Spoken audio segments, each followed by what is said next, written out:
So hello everyone, in this video we are going to start with how to calculate B mutations for some simple programs. So let's get started.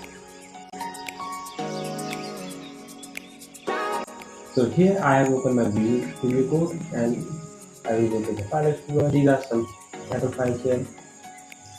So we are going to create a new file. Let's say some sample dot. In this video I'm going to write code for like Java, C++ and Python. Also, but in later on in the course I'm going to stick to Java most of the time. Obviously I'm going to provide the C++ code and if possible some Python code also, but basically I'm going to go with Java. So let's say Java. Visual Studio Code is getting ready. You can see Java is activating and it's going to activate, and yeah, it's now ready. Now I'm going to write class, I'm going to create, and yeah, the idea is giving me some suggestions here. Snooze, I'll turn off for the time, and यहाँ पर अब हम लिखेंगे public static void main. Then we have like string. We are going to pass string arguments. Now I'm going to write a very simple program. Okay, very simple program of adding two numbers. So that's it. I'm going to have like int a equals 10, 10, int b equals to 10, and now I'm going to like int c equals a plus b. Okay, simple, simple. And then I'm going to shout c. Okay, so if you see this program carefully, irrespective of the language, leave leave whatever the syntax of the language is. Don't focus on this.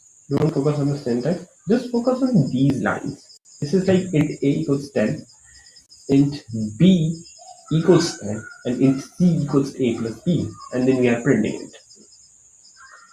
Oh, okay, okay. Now a is equals to 10. Great, it's good. I have given the value of a. Then I set b. What do you think?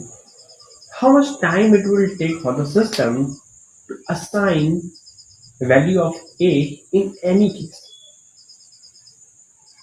Like, and if you put your brain a bit into it, if you think about it a bit, you'll understand that the answer is constant time. Even if I give 10,000 or 10 lakh for a, it doesn't matter until unless the number don't go beyond the limit of the data type. अगर हमारा a या हमारा integer data type की limit के अंदर की value ले रहा है, like in case of int, if it is less than 10 to the power 6, तब हमें कोई प्रॉब्लम नहीं. There is no problem. System is going to take constant amount of time. So whatever the value is, system says I am going to take same amount of time. Doesn't matter. Same for B. Assignment of operation, assignment of variables does not take any uh, increment with any polynomial. It's just a constant value. Same, same as above. Now, what do you think? Int c equals a plus b. Now, this we are saying to the Java, in this case, that add a and b. Now, a and b can be added in constant amount of time, obviously. System just have to replace a with the value of a, b with the value of b, and do it. So this is also same as above. There's nothing different. And printing is obviously the same. So you have seen in this case, ultimately we are taking constant amount of time in A, in B, and in C. Then the question arises, how we will write it, how we can write it. So in the last two videos, I have give you the understanding or the order. Okay, an order is Vigo notation. The slope of the graph between input and the time taken is our Vigo notation. So जब हम इसको calculate करेंगे, when we will calculate the time complexity for this program, we are just going to add up the time complexity of each step. So it will be O of Vigo of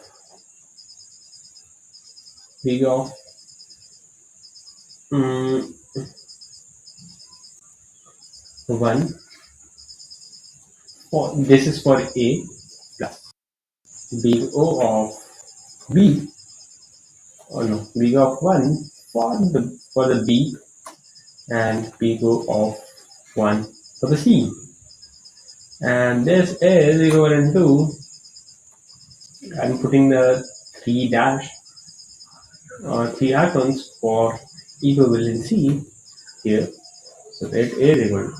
So the time complexity of this program is big of 1,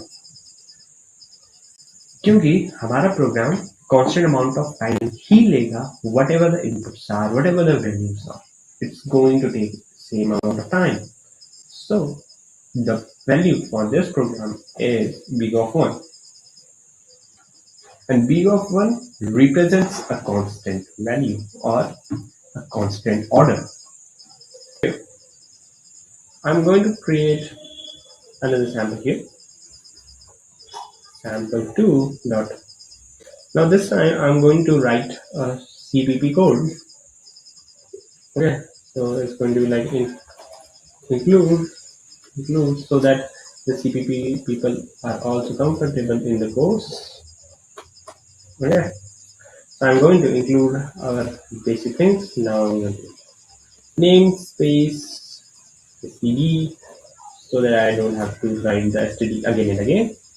And it's like main is like return 0, and same time. Now there's no wonder. There's no wonder. You are going to take the same things here. You can directly copy paste it. Okay. You can directly copy paste here. And this is the out C. Sorry. The out C. And the values are same here also. Nothing different. So I'm going to move on to the next type of programs. Okay. The iterative programs or the loop programs. Okay. So we are going to have like sample 2 Java. Now I'm going to write more in Java than in C++. So this is about main. Okay, so I'm going to create an integer array. Okay, I'm going to create an integer array. Let me create an integer array, or I'm going to create a function here, public static classes void iterate. Then you are going to have integer array here. I'm going to pass an integer array here. This is same. This is just a function in which I'm passing a array. Now what I'm going to do is I am going to iterate over the array. So it's like for int I equals 0, I less than a dot. In Java we have a dot length, I plus this, and I'm going to like system.out.println a file. Here, this. I have this here. Okay, and here let's say I'll call this function here. I'm going to create an integer array here in the main. In the main, let's say what is the name?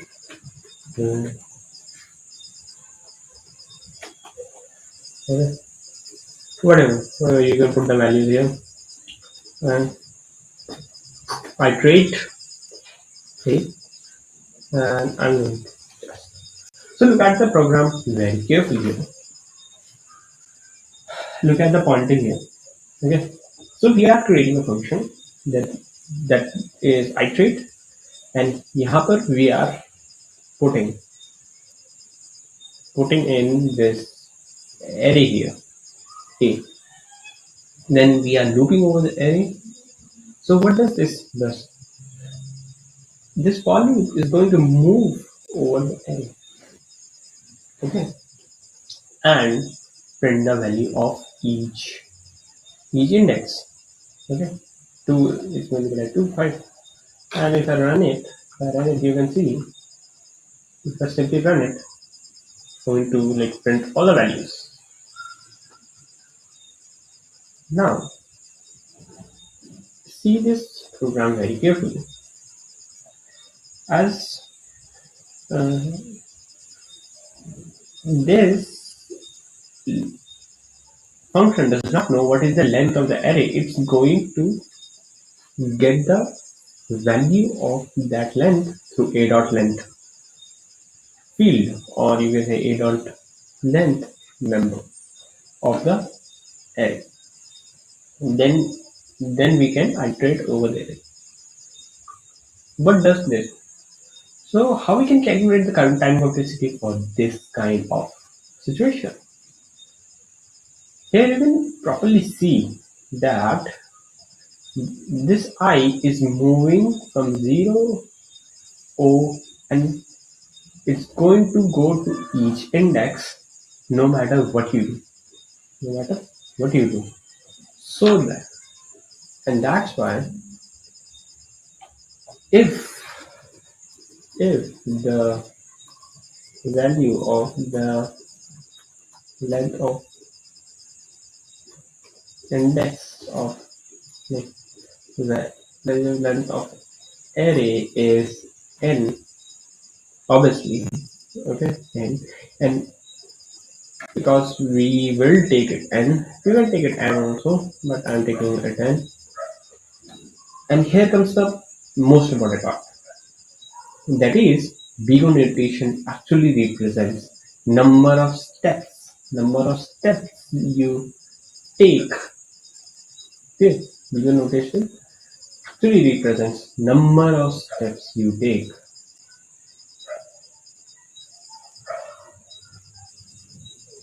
for solving a problem. Number of steps taken by a problem to solve a particular thing, particular problem. Okay, how many steps an algorithm takes to solve a problem? That is Bego notation. That is represented by Bego notation. Okay, so let's say in this case, let's say n. So we are going to go to each index of the array, and that's why the B time complexity will be of n, because we are going to go to each element. That's all for this video. We have seen a few programs here in Java and one program in C++ also to understand how we can calculate time complexity for simple tasks or simple algorithms. Okay, I hope you like this video. If you do, please subscribe to the channel and hit the bell icon and share this with your friends if you think it is useful. Thanks for watching, and I'll see you in the next time. Bye.